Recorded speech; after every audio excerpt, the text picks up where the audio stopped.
Go for it. Okay, so, you know, from time to time, you do get people arguing. Some people argue for the sake of arguing. Some people are actually concerned. So they might be concerned about where to get protein. They might be thinking they're just too old to make a change. They might think that it's just too expensive. They might not want to hear the message. I've always taken the thought process that when delivering a message that's uncomfortable to people, sometimes the delivery of the message is just as important as the information you want to share. So when we're talking about animal rights or horrible things that happen or how to make changes, or it's important, I think, in my opinion, to not blame people right away. Because the minute you start to guilt people, to blame them, to guilt them, they're going to shut down.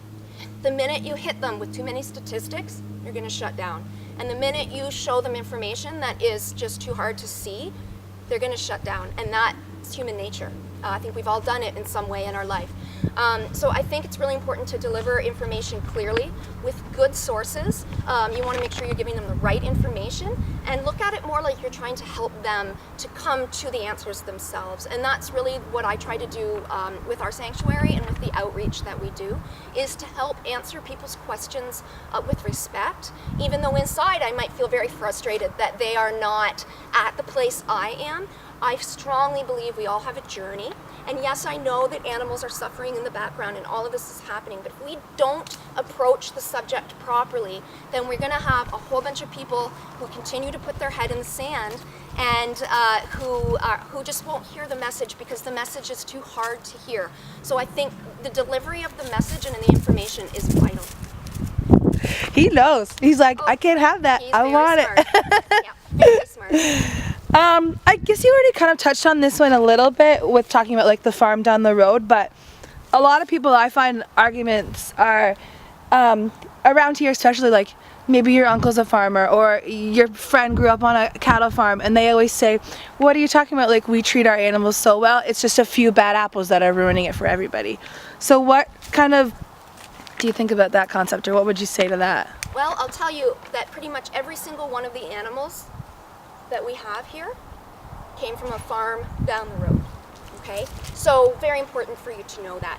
Yes, you may have grown up on a dairy farm, but your thoughts were skewed at that time. So you may have fed them good food. You may have let them out to pasture, but you still took their babies away. You still put the boys in a hutch to perhaps become veal. You still treated them like objects, okay? And that's on a good farm. We have animals here from farms down the road that came from horrific situations. But then you have an animal like maybe we have two sheep over yonder here. And their names we've named them Nora and Mercy. And Mercy is the dark-faced one, and she's 12. And her entire job in life was to have babies. Same with Nora. When Nora could no longer have babies, the owner was going to ship her overseas for slaughter because she could no longer have babies because she started to abort them. And Mercy, the same thing. So it does not matter how nice the farm is. These are not objects. Their value should not be judged on their uterus, how many babies they can have so that you can take them and sell their babies for slaughter.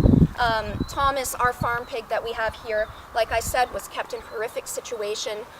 He was a runt, and so it was deemed not valuable to the farmer. I mean, the cost to slaughter him wasn't worth his meat. So he was given to 3 teenage boys who were going to kill him and put him and cook him on a steak for May 2-4 weekend last year. That's the farm down the road. So just because it's a picturesque looking place, it's still a horror scene behind the doors. And if people are saying they're humane and they've lived a humane life, nothing wants to die, you know? So if you consider something humane, you must first ask yourself, would you endure it, and would you consider it humane? Because if the answer is no, it's not humane. Good. I have no idea how I got on that. No, it's cool. It's great. Can't wait to see it.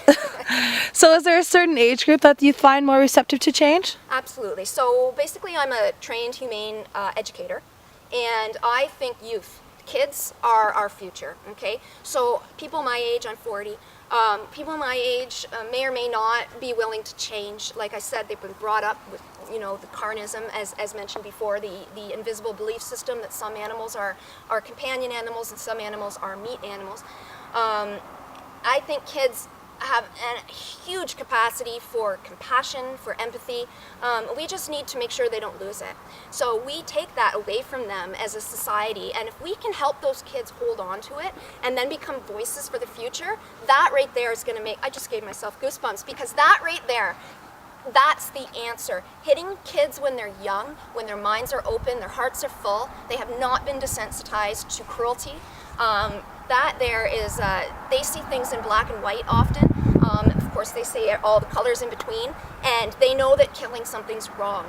You see online, you see the children bawling about when they find out that their meat came from an animal. Kids are born with compassion. We need to foster it instead of taking it away. So I love going into classrooms and showing kids a whole other side of the world. Those are our leaders of tomorrow, and that's who we need to focus a lot of our energy on. That was good.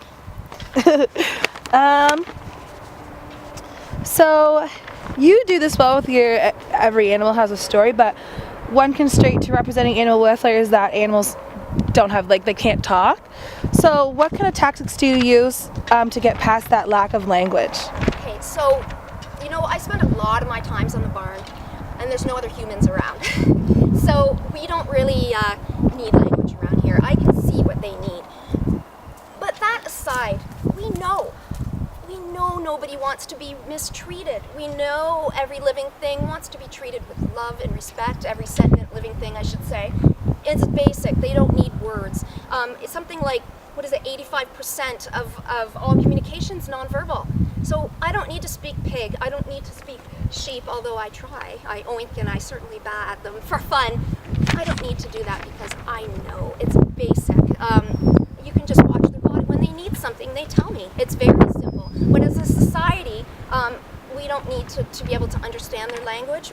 We just need to treat them with the same respect we would want to be treated with, and I think that's a pretty basic thing. Yeah. I guess for the last question, you already kind of touched on it a bit, but just about the different tactics that animal welfare activists use, and is there one you find more effective than another one, or you think there's a place for all of them? There's definitely a place for all of them. I'm more along the lines of not shock factor, in a sense. Just walking into an auction, for example, you don't need to really do a lot of bells and whistles there, because that has got its own shock factor. The information itself is shocking. I go back to delivering information. Yes, the Mercy for Animals, amazing. I love them. I have nothing bad to say. But sometimes the images are so strong and so scary that they can't even be shown on Facebook without a warning. People skip past those. What I really love is the save movement. You know, the Toronto Animal Save and all of the animal saves, where they bear witness to these animals on their way to slaughter, and then they show that. Nothing graphic. Well, it is graphic because you're seeing these eyes and hearing the cries of animals going to slaughter. To me, it's horrifically graphic. But you're not seeing people beating animals or, you know, doing all of that. You're just seeing these animals for what they are: terrified, hurt, confused. For me, that's a big one. Seeing their eyes, if the pig's eyes are so human, I think that can hit a lot of people. I know that I have a lot of activity on our Facebook page of our farm with people that maybe not have thought of things before. So I like the idea of giving information and helping people kind of come around to their own ideas of what can I do to be more compassionate? What can I do to make a difference in the world today? What can I do to make lives better for animals?